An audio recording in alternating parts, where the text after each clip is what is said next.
how do you feel? I feel like an agave plant. Thriving and strong and powerful.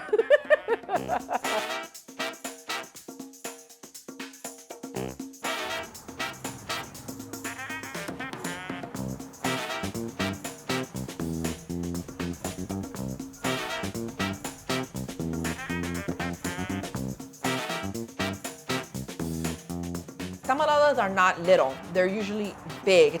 It's almost like a holiday, right? People come together and everybody gets ready to do the work. A lot of kisses and a lot of embracement. And this time we can't do that. But nonetheless, it's still about family. It's still about culture. It's still about taste and remembrance. We're making tamales. We're gonna get to it. Yeah. Yay! Today we're going to be making a blue corn bison tamal. It almost feels like you're biting into a cloud. So basically what you would need is masa, your filling, and a steamer. And that's all you really need. This dish, it's originally my grandmother's recipe. However, I have changed it up. I like to go with blue corn. There's just something just really pleasant about the blue corn taste. This maize here is ready for grinding. So I'm actually gonna get Andrea because she wants to, she likes to grind. My sister and my prima hermana, which would be a sister cousin, will be joining us. A tamalada is a lot more than just put masa onto corn husks, put a filling in between, and we wrap it up. And there's these inner elements that exist within tamalada. We join forces. I honestly want to say it's a ceremony. To me, this is good. 39 years I've been making tamales. And I literally was a little girl and I would watch my grandmother. Ooh. The youngest that I remember, actually remember is being around 5 years old in my grandmother's kitchen. I was always along their side. I was there watching what they were doing. A lot of times it meant that I had to go to a room where we had a bunch of corn and I had to sit there and take the corn off. And I didn't know that was culinary work. It was playtime for me. As soon as we add water to this, it is no longer flour, it is officially masa. We're gonna hand mix it so that we can activate it and so that we can actually get it towards becoming the masa that we want for the tamales. What's really cool is that we usually circle around this. So the masa is always the center of the tamalada, always. And for some folks, they think, oh, you went to Cordon Bleu. It's like, no, I was traditionally trained, right? What has been passed down from my grandmother's right grandmother. So tamal means one, but when you say tamali, you're basically saying tamal. But in Nahuatl, which is the original language of Mesoamerica, of the Mexica people. But when we say tamales, it means more than one tamal. See, so you have a lot of people walking around saying about tamale, but without knowing that they're really speaking Nahuatl.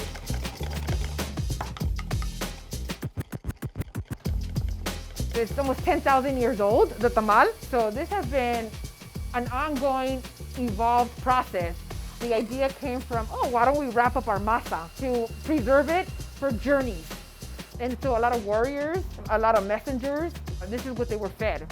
And eventually it just became a staple and it's evolved. I mean, now it's everywhere. And I think that's what's beautiful. And it's a testament to our indigenous trade routes because there's different types and there's different fillings.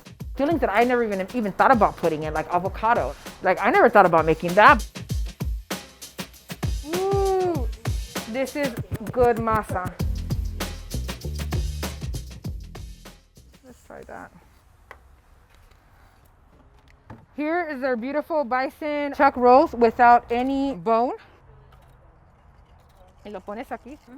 Ooh, that was good.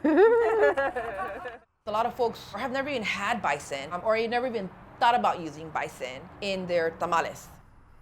These past 5 years is when I really delved into the culinary art, particularly centering indigenous foods and ingredients. I wanted to understand indigenous foods a little better because what I thought was my cultural food was indeed not. It was foods that were introduced as a result of colonization.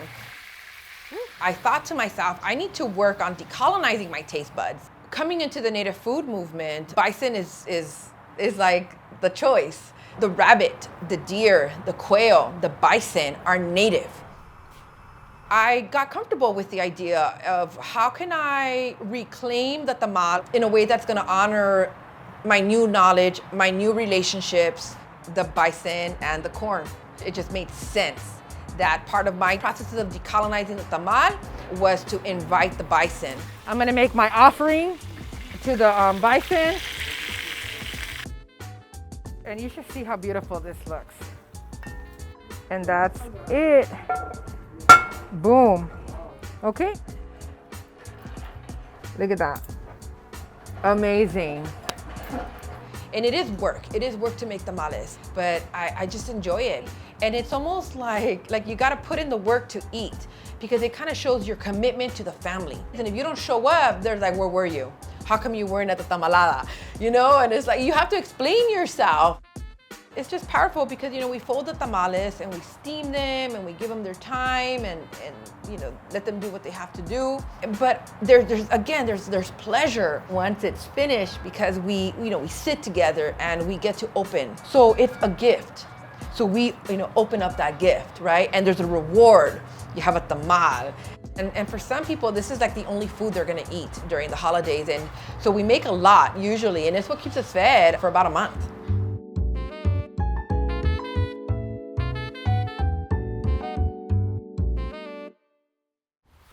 What part can I do, Ma? Embarrando, What's that? when you spread. The very first thing is that you're always spreading on the soft side of the tamal. That's the first rule. That's the first rule. And I usually like to spread back from the back of the spoon. Go to the side, and then you can turn your thing and then para abajo.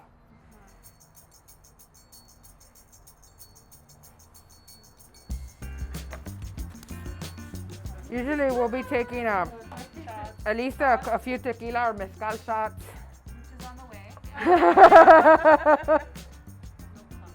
I'm here to remind people that this is not poor people food and this is not poverty food. This is indigenous nutrition. This is resilience. The kind of nutrition that the tamal carries, all these vitamins that come out can keep you alive. I hope that folks will begin to honor the tamal a little differently and view it with a different perspective, not just as, everyday people food or everyday quote unquote Mexican food. Like, understand it and see it as, food that has existed over 10,000 years, right? It's what our culture is about, right? And our culture is not a poor culture. Our culture is a thriving culture. It's a powerful culture. It is a beautiful culture. Teamwork. Yep. Teamwork makes the dream work. There you go. I have to be really careful as to where I place it. I want to make sure that they're situated where they're not going to open.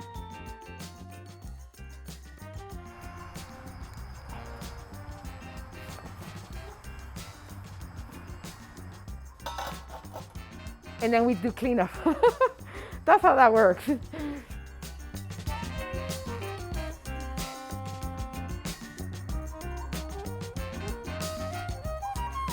To show up for a tamalada is a way of, just affirming each other and each other's identity, and more so upholding our culture. For my sisters to want to do that work and uphold our cultura through the grinding, through the standing, through the shredding, through the blending. Okay, Coco, we've seen money and come and eat. I'm just so grateful. I'm so honored. And I feel strong.